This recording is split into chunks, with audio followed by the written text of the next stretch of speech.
quickly, what I want you to think about as you're watching this video and as Stuart's doing his magic is what things are similar and what things are different.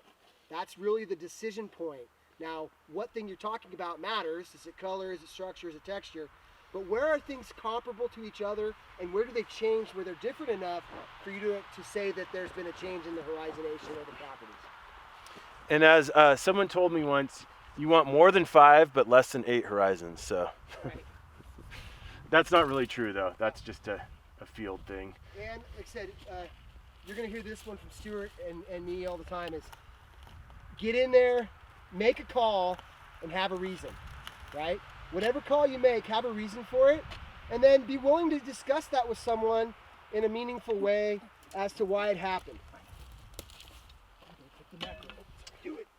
Put the macro on. So we got just barely any little upper. This has been logged, and so it looks like we've lost a lot of our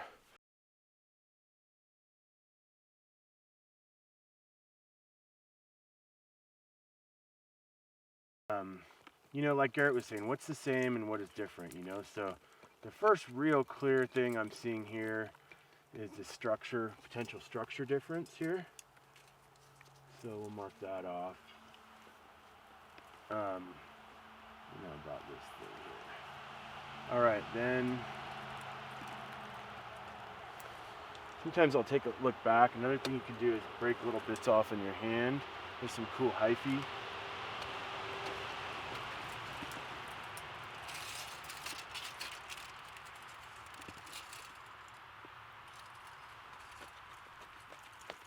And you want to look across the entire pit too, not just along a narrow area, even though that's where we're going to put the horizons. So it looks like we start to pick up,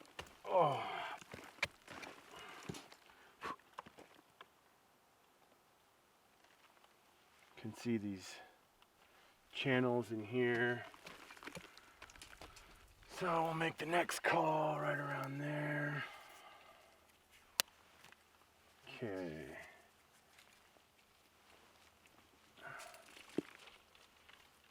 So you got 2 pelicans, huh? Cool. Yeah, the two is super nice. We don't have enough stuff, like for the second one and the yellow. But like I actually think that often what it should be like that is there. The camera ends up mostly goes. So if you can see this here, this is from around this sort of mid-profile area. And this is from the lower part of the profile. So I think we have a strong horizon there. So let's see where that line is. A little bit lighter, darker. At some point I'm going to have to use There all it this is, stuff yeah. myself and So take it's right pictures. here. That's that. We pick up on that. Sort of the end of the clay increase there. So we'll try this technique, jam that in here. I was showing how this is, when you take a look at that material, and you take a look at this material, and this material, there's definitely a color. And there's also, when you're in the pit, you can really feel the difference in the consistence, yeah. Beautiful. What a cool soil. And then this is getting all spongy down here. Roots. Okay. And Yeah, now you should. picking this up. And Thanks then for suggesting us get that wide angle macro. That was great.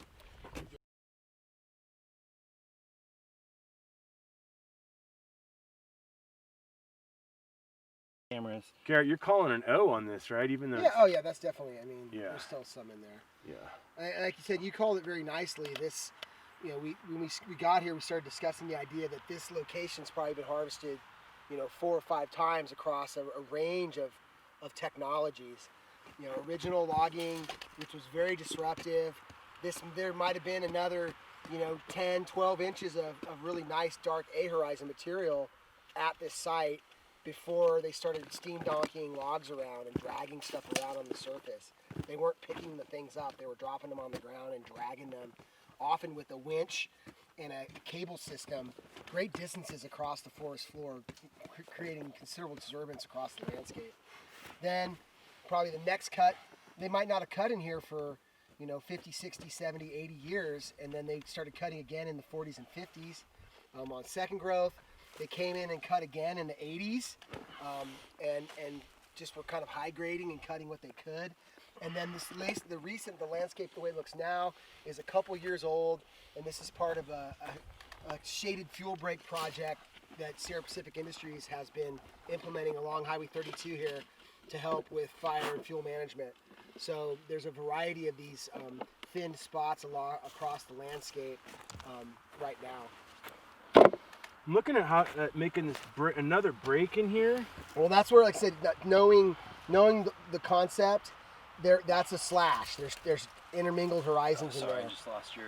Versus there being, there's intermingled horizons with that weathered bedrock and the soil material kind of interspersed. So. And you're not losing clay films all the way down here. And that's where I think, I mean, this spot, looking at the series description in Andrew's work, this still fits really nicely. And like I said, he called the lower horizons, a slash with two distinct horizon types or distinctions between that weathered bedrock and the more uniformly weathered and more fine fraction material dominant horizon interspersed. And then below that, it flips, right? There's more of the weathered bedrock and less of the soil fine fraction, but they're still both down there, and it goes down to pretty good depth. Once again, being able to highlight the depth of the weathering front at this location. So deep. It snows here, every year probably a little. Some years it'll be on the ground for a while. Most you might years, get a foot. yeah, on the but ground. most years it's not here very long. Yeah. And we're part of our today's mission is to show the difference between the precipitation dominated by rain, which will be this location, and the precipitation dominated by snow, which will be the second pit that we're going to do this afternoon. And you'll get to see the differences. But this is pretty much the most intense weathering environment in the state outside of the soils you were mentioning earlier on the Lost Coast and the Humboldt Coast, with very intense, deep ultisols and high rainfall there. And here being the two probably most weathered places around. All right, I'm having a hard time making this last call at depth. It's just so much paralytic material. I'm with you. Like I can be a splitter, and this is where back to the distinction of what's the purpose of our characterization here, right? Yeah, I'm gonna call it down here where the roots start to drop off a little bit, Yep. and you can't even get the flag in So there. students, like the idea that if this was your job and you're mapping to characterize the landscape for use and management, the decisions you make and the level of resolution, the lumping and the splitting that you might undertake might be dependent on what you're measuring. If you're doing a pedological study and you're trying to understand deposition of ash, you're going to pick out every single one. Where here you're talking about what are the general themes and the big picture components of this profile if you dug a pit here and if you dug a pit 50 feet down the road cut here. So sometimes the splitting is very convenient in certain environments and the lumping in others. Garrett, you want to grab the field sheet, and then I'm going to call out depths. Yep.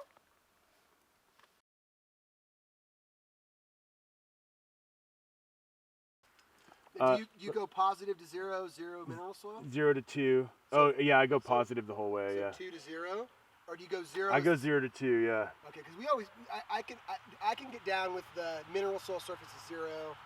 Oh, I think that's the new convention. It's just better If you go 0 at mineral soil surface and then you add duff. for the computer to read it. Yeah. Yeah. So it'd be 2 to 0. No. No, 0 to 2 rather. 0 all the Okay, way. so Yeah. It's Yes, all, yes. So whatever 'Cause the it soil fucks it up. surface is, and then you identify where the mineral soil is by the by the When horizon what distinction. Yeah. one of the things 'Cause it that fucks it up when you put it into R.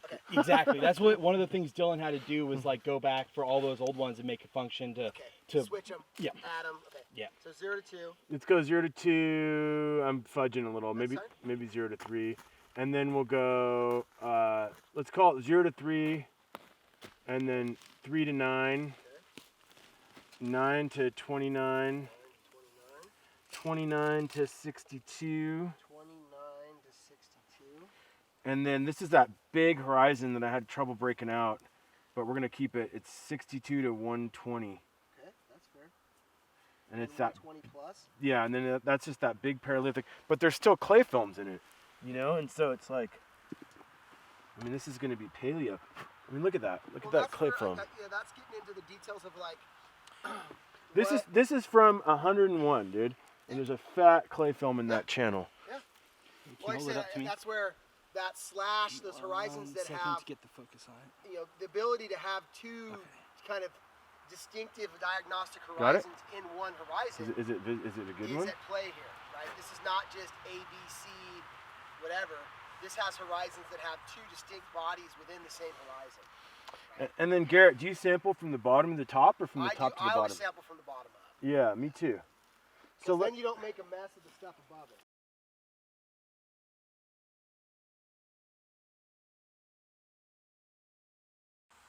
All right. Got a, what's that a? I'm gonna do roots and pores really quick, Garrett. Yep. So the roots and pores thing is basically like a thumb. Are you supposed to average a couple across the pit, right? So let's do 3. It's the representative value, right? Yeah. Unless there's a reason to give a real range. So let's just take one here. And the first one for fine roots is Now you're working from the top to the bottom? top down. Okay. Fine roots, you're gonna do, it's basically, I just use a thumbprint, although my thumb is much bigger than a centimeter. That's fine. What are you gonna do? Oh, double checking this. So let's go 3 very fine. And then for coarse and very coarse. That's roots still. Roots, yeah. Gotcha. Let's just not do pores. Do you want to do pores? We can throw some numbers in there. Okay, yeah. And then for very coarse and coarse, you do like basically the palm of your hand, you know. So. I also have here. I'll throw this in there just for fun. I also have this plastic grid. If you would like to demonstrate, show that off. Okay. Yeah, it's another way to think about it. Well, that's helpful. Just, I mean, students and viewers, the big idea is just trying to create. So a we're just in density. this So upper a lot of the area. measurements on these sheets are either density, length, a purity, or a number, right? So in this case, we're talking about the unit of root size per unit area, and Stuart's using his thumb or his palm as a standardizing area to measure from. You could also have this little plastic sewing measurement tool to give you a consistent area to try to gauge. You'll use the same technique when you're talking about rock fragments and estimating the quantity of rock fragments in the profile. All right, so in the surface, we are like, you know, maybe 3 very fine roots, and then we've got maybe like 1 very coarse. Did you end up with any coarse or very coarse in not the surface yet? This is surface, yeah. Still on the surface. We've In got. the O. Oh, not in the O. So you're, Yeah. Okay, so you got 3 BF, 1 BC in the 3 to 9. Yep. Okay, now I'm good. Yep. And then we got.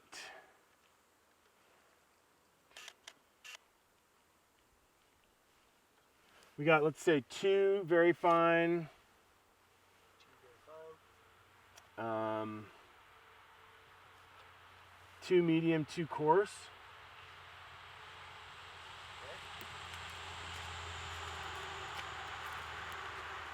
Let's do 1 very fine.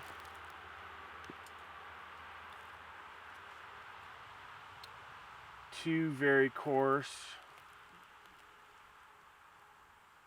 And 1 medium.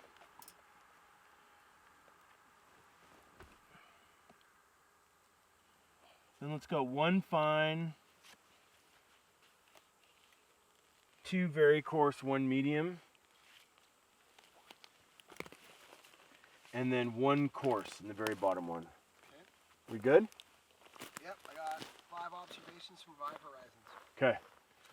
Do you want to make any calls on concentrations or any of that while you're in there? As far as redox and stuff? Well, I mean, concentrations would be those black stains, because there's a redox-marking features, and then there's concentrations. You know, I haven't called a lot of concentrations. Maybe you could elaborate, Garrett.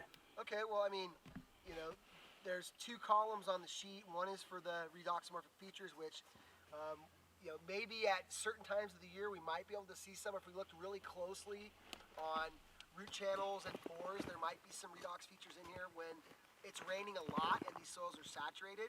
But these are well-drained soils, so there's not always a lot of water standing around. But if you look in this pit and when you look at the samples, there are clear examples of concentrations of iron oxides or other staining pigmenting agents. It's likely manganese oxide because of its black color.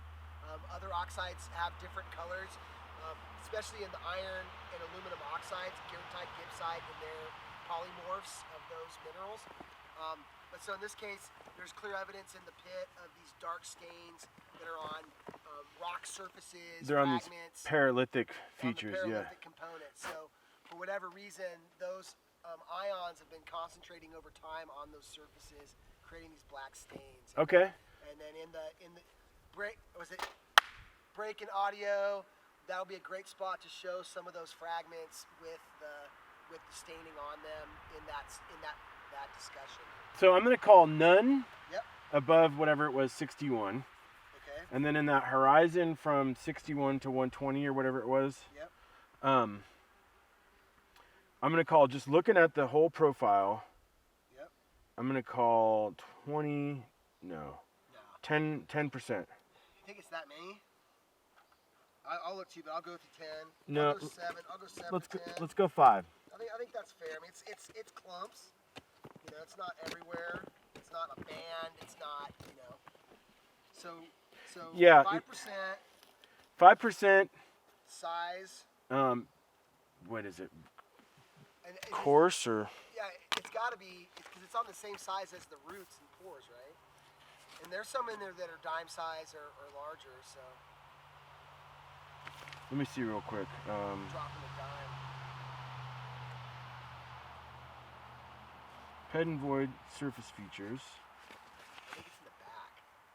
Concentration. Organic stains, carbonates, ferroallergens, gibbsite, manganese, described as RMFs. See RMFs. Okay.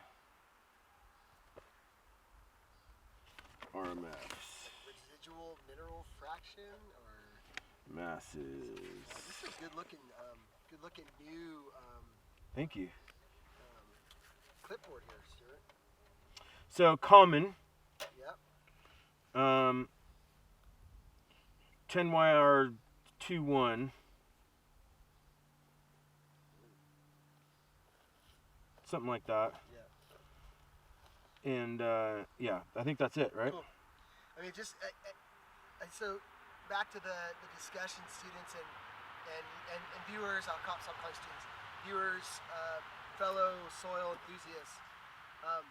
You know, it's making sure that you're representing these features in the pit and making sure that you have a note of that, because that might be important in some interpretation down the road, or it might be something interesting for somebody else that wants to know about the presence of manganese oxides in soils or something other non-agronomic or production management feature. And increasingly, what we're trying to capture from these exercises is not just what the soil can provide us, but information for others that have interesting questions about biogeochemistry, planetary cycling, all kinds of different things. So making sure that this stuff gets noted, and if this is going into something like NASA's, that it's appropriately documented so it can be found by someone as a data scientist in the future. Yeah, and if you're doing this for some other purpose, you know, you want to make those observations, whether it's for some restoration ecology thing or putting in a vineyard or whatever. Your goal and the reason that you're watching this video or taking this course or whatever is that you can make these calls in the field and then make these land use interpretations and moving forward. And a point of order, Dr. Lyles, I think that the manganese oxides do go in the redoxamorphic features. I'm just kidding. Okay, cool. I'm just messing around. And their code is surface coats MNF, manganese surface coats. So let's break out some PEDs. Are we at that point, or am I missing something?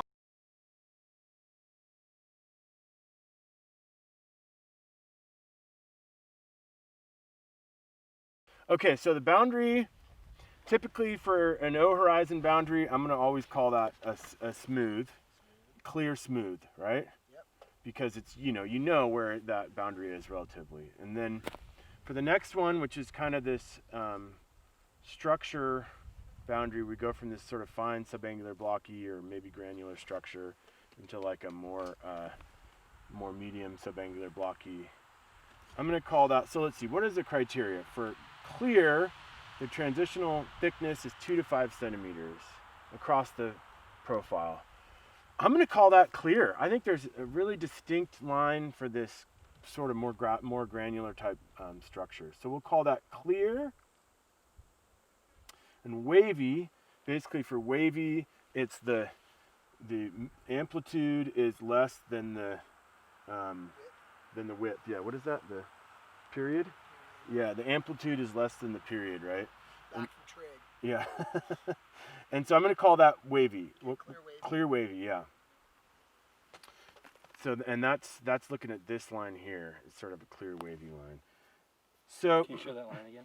yeah, so you can see this granular structure kind of going like that. So I think that's a good example of clear And wavy. there's enough distinction in color that it helps Yeah. make that a clear look, a more obvious boundary. And this was a little bit more difficult because it was a lot of consistence, and I'm not picking up, but in the color was another distinct one. So I'm going to call that gradual wavy. What do you think, Dr. Lyles? So this is the 29, between 29 and 62. This is between 29 and 30. Yeah. Yeah, 30. Yeah. Because on the boundaries, it's always, you don't have a boundary in the first cell. Right. So you always have to drop down because it's the boundary between those two. Mm-hmm. Right? Right. And I'm always making sure, like, oh yeah, this is the boundary between 29 and the next horizon, which also has the reddening or the reduction in organic matter that's masking the reddening.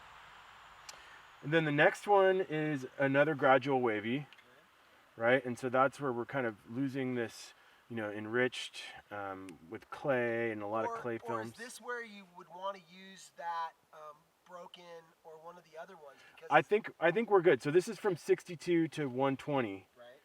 Oh, between 62 and 120, right? Yeah. So at the let me rephrase that. The border at 61 or whatever is gradual wavy.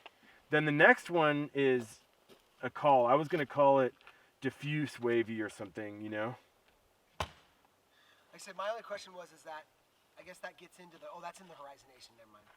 Because there are like broken, if it looks like there's two yeah, horizons, that's broken. so Yeah. would you want to use, because that 62 to 120, doesn't that have like the CR and the fine fraction in it, and they're almost like they're distinct, right? So is that where you might think about using that broken or abrupt? Not abrupt, because that one's got a different connotation. You would want to call the broken. Well, just, because if you are trying to tell the story of, hey, there's two things in there, and it's gonna get picked up in the horizons, because you're probably gonna have a slash with BC and CR or whatever it ends up being. So. Yeah, I mean, I would say that this is still B material, Even those rocks and weathered stuff? I mean, you've got rocks in here, yeah, but is that you really think that's BC? All right. No, I'm saying there's CR in there that's loose. It's not the bed. It's still bedrock. It's up in the profile. But are there enough zones where there's weathered bedrock in pockets and fine fraction that it's separate, or is it all just being called B or BC? I would call it B with gravel personally. Okay. But that's up to interpretation. Yeah. Because it's not. I don't feel like we've hit a lithic contact to call it CR material. But I would call it stuff at the bottom, BC. You're right. Let's call it BC. And at some point, what is? I mean, we're almost into it's almost saprolitic though. It's not a weathered bedrock in that sense that you're digging into the weathered bedrock. But down at that lowest, you're getting into it. That's why you're saying it's getting crunchy. At the bottom, yeah. Is it CCR, right at the bottom? Like, cause All CR, yeah. You know. All right, so let's call it, we got gradual wavy there. And should we call it broken? So what I have right now is the top between the O and the surface is clear smooth, and I have a clear wavy, Mm-hmm. a gradual wavy, and a diffuse wavy.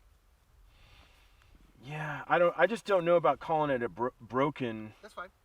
And I think it gets caught up in the, it's not that clean, call it broken. I just wanted to bring up that subject. Discontinuous horizons, discrete but intermingled or irregular pockets. I mean, you're kind of. Well, the irregular pocket part is the, Yeah. is the part that I'm trying to. Let's do it for fun. Let's call it diffuse. It's got to be diffuse if it's broken, right? Yeah.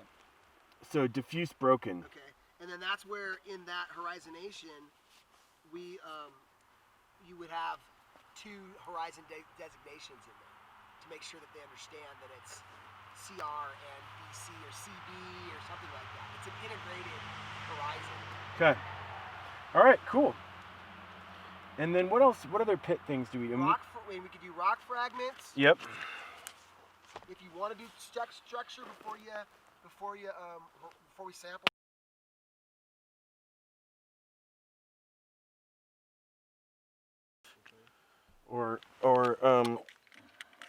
Or stones. The second one, there's maybe 2% stones. No cobbles. No cobbles. No, sorry, 2% stone, 2% cobbles. Yeah. Stones are pretty big. Yeah, sorry. I'm a little rusty. That's fine. Oh no, you saw it. There's no judgment here. There's nothing in the next one. Okay. No judgment till soil judging. And this is where, once again, this this story of that stuff being weathered also gets magnified by the rock fragments. Because we're going to say that there's no fragments, there's weathered rock, but there's not coherent rock fragments. So so you're saying all these cobbles. If you take any of those out, and you can almost break them with your hand. Yeah. Right? And they break with a hammer really easy. They're weathered on the internal. So they're not like, it's not a river cobble, it's not some rock. But you wouldn't just describe it as paralytic? And like I said, that's getting out of my understanding of what the rules are, like, and that was being developed during that time. Well, it's lake and water, right? Oh, is that? Yeah, these ones probably won't. I mean, we've gotten them wet. I mean, the rupture resistance on these is Yeah, it varies. You can snap them. You're not going to crush one in your fingers every single time. So I'm going to call 5% paralytic cobbles. In the 62 to 120? Yeah. Okay. 5% para. Along the lines of what the manganese oxides are on, right? Right. And that paralytic, is it cobble size class? Yeah. Yeah. Okay, let's check it. And then in the bottom, there was that pocket that I dug out that I have sampled. In that left corner, there was some. So there's definitely more of it. Yeah. And it's bigger chunks. So it's like getting into the cobble, small stone size almost, if I remember right. Yeah, I mean, I'd call it like, maybe, it feels like there's more, but a lot of it does break up pretty good, So is it all matrix CR material? And I said there lies the question. And So let's call it 20% cobbles. Okay. Paralytic cobbles. Because then you get in there, you can dig it, but then there's stuff like this. Might be a gravel actually, but totally, no. And I said, I mean, for the viewers, the whole point here. So this is appreciate lithified. Soils in these environments can have deep weathering fronts, and it isn't always a nice, finer fraction soil. In forest soils and wildland soils, there's rocks and other things where in traditional ag soils we think of, sand or smaller size particles. But You know what's a trip with this piece right here? Sorry, Garrett. no, go ahead. This is the thing with this andesite, right? It's like Yep. it's Lahara material, so it's got ash, but it's lithified enough, Yep. But this thing is super light and it's wet. You can just feel it's like, Yep. damp. It's like holding moisture down at this depth, And sure, I can break it up, but I think Like so if you start picking, take that blue punch. To a plant, I Take mean, that blue punch and just kind of pick at some of the different colored minerals that's up above you, above that blue thing. And take the point and just get some pictures of you poking at those different minerals. And Look you'll at see these. that they're all gone, dude. They're all dust. They're in place because they're in the mineral matrix, but that's weathered in place, close to saprolite. I mean, that's but getting why? close. But why do we describe rocks, right? It's for water holding capacity and Or things like lack that. thereof. Yeah, or lack thereof, right? And so, Loss of soil volume. so what is this? Is this taking up space for roots? You know?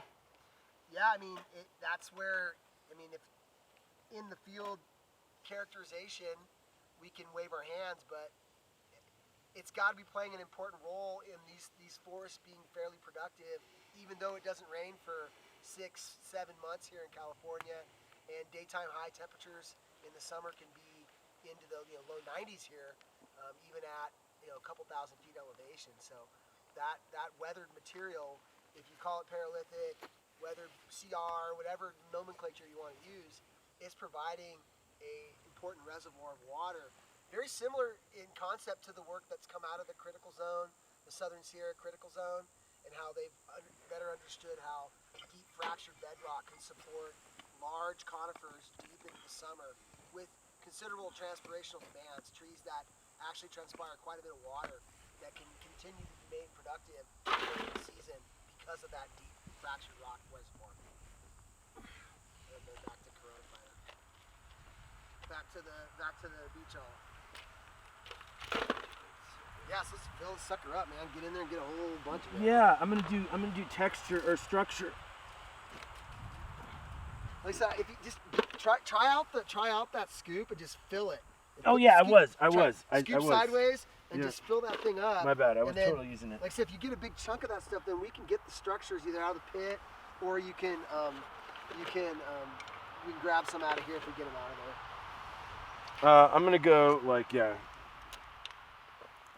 moderate, medium, subangular, blocky. What do you think, Garrett? I'll jump in there and look at it in a second. So that's from the bottom up. Mm-hmm. So you're saying, was it 2M SBK? Yeah. Let me take a look real quick. And if it wasn't, I mean, that stuff, I mean, I'll look and see. I'm gonna say weak. Yeah, I'm gonna say weak. And I mean, that stuff could almost be, we did a lot of parting too Yeah. on these and on Elastic, and you could call that bottom stuff massive because it comes out not very structured. It comes out as aggregates, but it doesn't always come out as nice, clean, subangular blocky. I've been noticing that.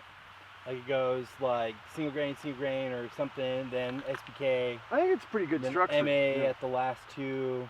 Right. It's a pattern I've been Because seeing it's a lot. like, yeah, it's aggregated, but it's not, it's coherent, but it's not aggregated in the sense of like a big, nice subangular blocky or something like that.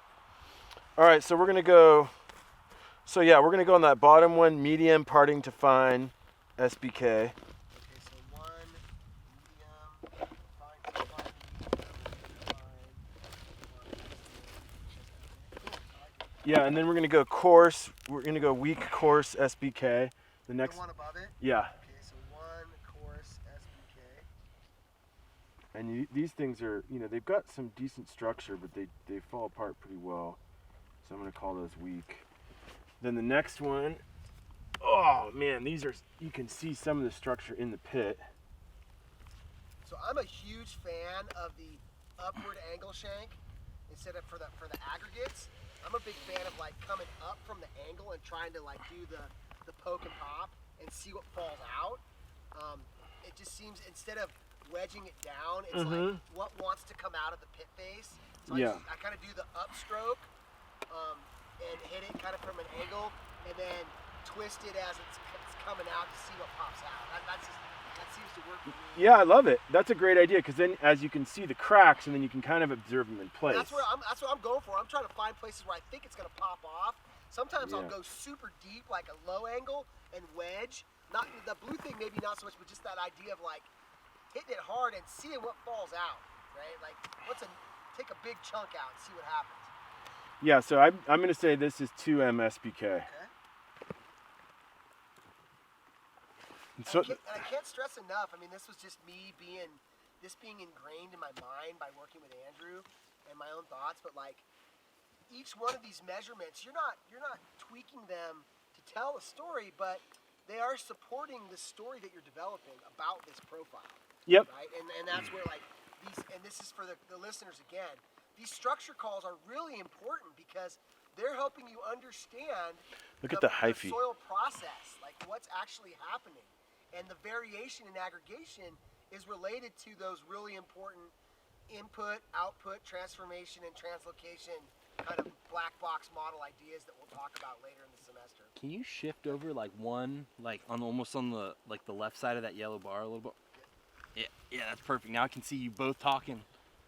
I was going to point out, so now we're the next horizon up, so we're from around 10 to We're 30. in that sub, that second A or whatever that Yeah. subsurface little. And you could see that the hyphae is aggregating this Right. so well. It's so cool, So you I'm know? gonna put a note about hyphae in that one, Yeah. and that's gonna be there's hyphae a lot, but I could see a lot of other hyphae, yeah. Yeah, the notes are good. The notes and little side parts of on the sheet are the things that provide a lot of interesting or like when info we for used to each draw, pit like when I'm all those working on last the ones app. have a little landscape picture drawn. No, on those the are top. super nice. I wanna cut those out specifically for the nice ones. Yeah. And again, I think this is a parting to case, you know? Yep. So 2 MSBK to 2 FSBK. Get out of here, you stupid. Definitely need the parting two. And then on the surface, not the mineral Yeah, surface. it's like fine granular or something like that. Yeah, fine. Moderate, 1 fine. F GR. Sure. So much hyphae, look at that. I know. Thick with hyphae. I come from East Oakland when the youngsters get hyphae. That's right. Getting hyphae. Sweet. Good? Yeah. It's like that blueberry fago we were talking about last night. You gotta make hyphae cool. It's coming, man. There is so much cool root research going on. People are doing some rad, really cool stuff with roots and other things.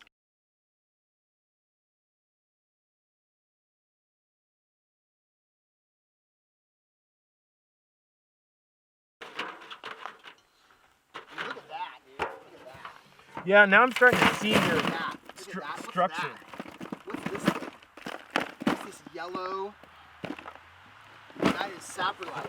Look at that thing, dude. Oh, that's cool. You know?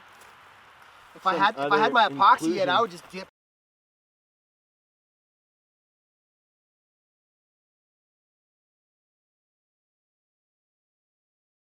Oh, a ton. Here you go, boss. Look at that beautiful. Yep. All right. Yeah, these turkey pans are super useful. Costco, man. Oh, I keep forgetting about your. Where's the scoop? I Yeah, gotta be do the using the scoop, scoop. side scoop. You can shake right into it. Yeah, the Costco pan. I mean, the Costco pans are like $12 for 20 of them. So you always have stuff to lay stuff out into, right?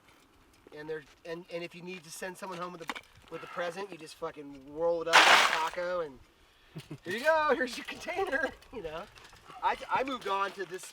I moved on to these like the quart plastic like cheap soup containers for like restaurants. That, Yeah. That have the plastic lids. So Yep. you can like keep stuff and stack it just for them and be like, here's your 3 containers of soil, or go collect some and then you have it in a little container. If they want to take it home, they can. Ah! It's freaking cheap. You can take that tape out. Dude. Yeah, just leave that Oh in. yeah. Oh, dude, I buried it. That's why. Don't just hand it to me before you run it back out. I know. Sorry. No, don't put it in. Just give it to me. No, I wasn't. I was knocking it out. Okay. I'll work on it. Okay. Sorry, Garrett. I don't care. I was wondering how long it would take you to be like, hey, maybe I should take this thing out. I get tunnel vision, dude. Got tunnel vision. Right. That foreigner.